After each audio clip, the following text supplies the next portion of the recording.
Was there ever a point when you felt like you had it and you've tried this, it's not working, I'm Oh, leaving this? Were there days like that for you? oh, almost every day. Like like the and really the the biggest mindset shift I wish that I had was that I kept thinking, okay, I haven't made it, I haven't made it, I haven't made it, but like one of these days I'm going to break through and I'm going to make it and everything is going to be, great. And then I had, I mean, I remember, I got my first professional job as a screenwriter. I was hired to adapt a Stevie Cameron best-selling nonfiction book into a feature script.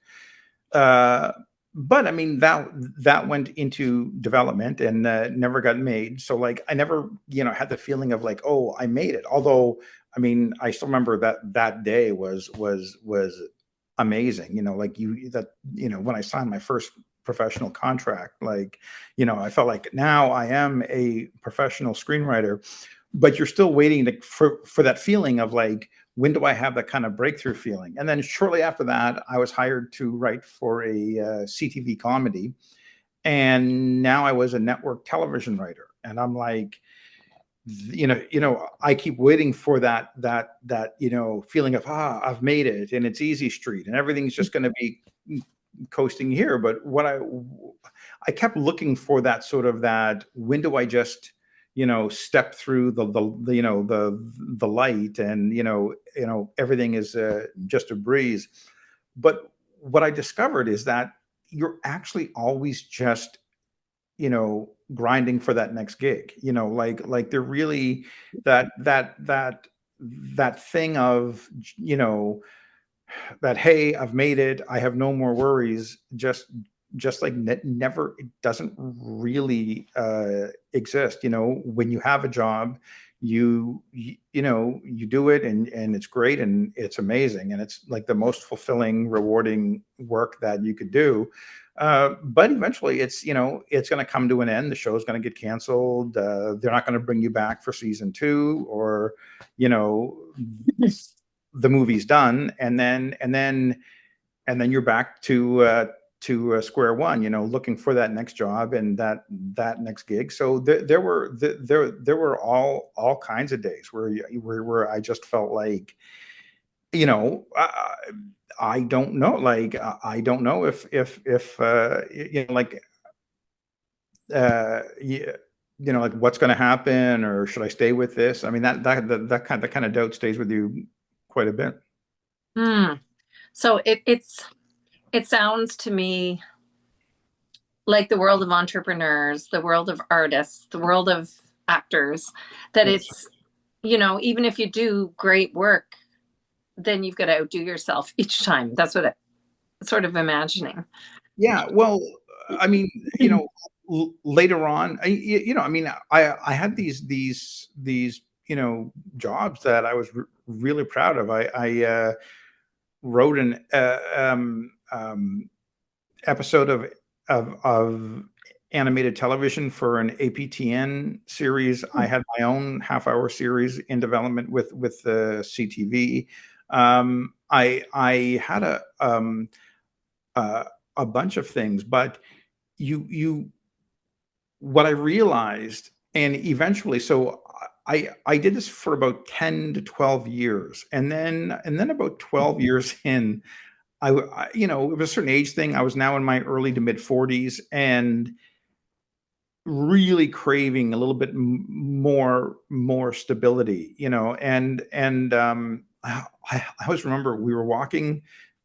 This was with my producing partner, and he has a lot of experience and like really accomplished in the industry. And we were working on the half-hour series that I was developing, and we were walking down Queen Street going into the Much Music building to have our meeting with the CTV executive. And I just remember saying, like, I'll never forget it. We were right outside the building, and I remember saying, I just want to shoot a pilot. I said, it doesn't have to be a series. It doesn't have to, go 8 seasons and win a bunch of awards. I would just love to shoot this script as a pilot. And he said, oh yeah, shooting a pilot, that's like hitting a home run. And I was like, well, wait. If shooting a pilot is like hitting a home run, then what's like getting a series on air? And he's like, that's like hitting a grand slam in the bottom of the ninth to win the World Series, you know? And I was like, oh, like the more that I got into it, I kind of kept seeing how like steep the hill was. And I said, you Mm. know, the reason I knew it was time to sort of get out and look for something else was I basically like the it finally became clear to me, or it seemed like the best way to describe it is I was playing a game of musical chairs, and there were 200 people going around in a circle and like three chairs. And you go, oh, okay. So, you know, because you keep thinking like, oh, well, this is in a lot of ways a meritocracy, you know, like if I show that I can do good work and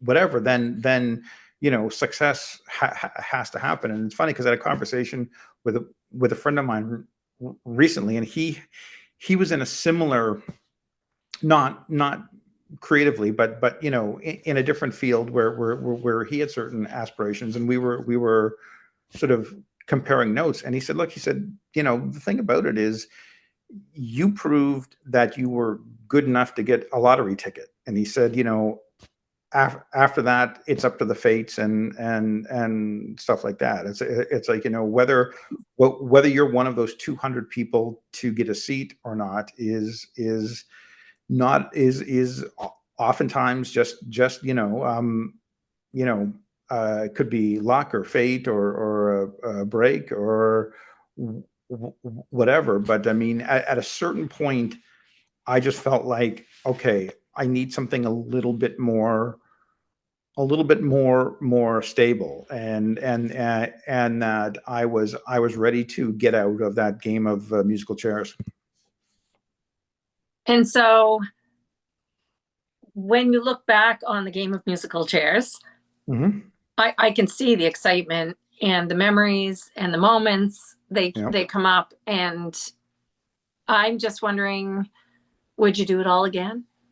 Oh, 100%. Yeah. Yeah, yeah, yeah. Yeah, and you know, I mean, what I would have done is I would have done it differently, and but by that, so if you look at the experience I had with developing, like creating my own series and developing through that with CTV Bell Media, that was both the highest of highs in my career and also the lowest of lows. And the reason is because for the first time I was getting paid to write not somebody else's idea, but mine. You know, like my idea, my characters, my thing, and that was incredibly fulfilling. And also, you know, you get paid Writers Guild union rates to write the script and develop the Bible and stuff like that. So I was making a very good living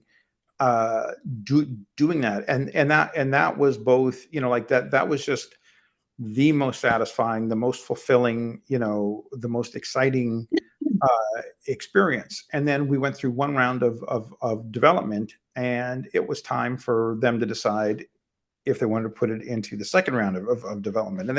And they found that the show wasn't really lining up with sort of what they were looking for and all these things. And so you know, they said that they were not going to move this forward.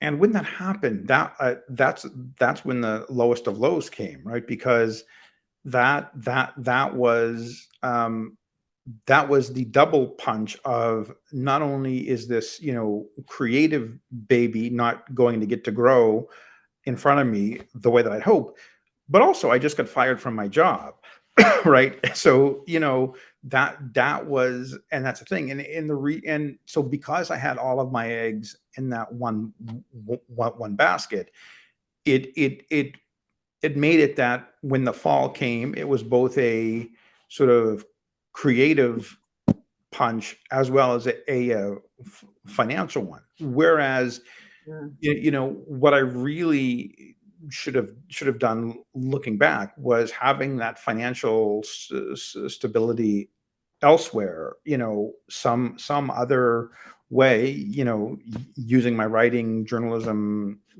communication skills, and sort of, having that, so that all of the eggs weren't in one basket. But I mean, when I look back, I mean, like, I can look at uh so many things that I think, oh wow, if I were smarter, if I knew then what I know now, I would do this, this, and this. But never for one day have I sort of thought, oh geez, if I could turn back the time machine, I I never would have done that, because honestly, like, I can't imagine my life unfolding in a different way than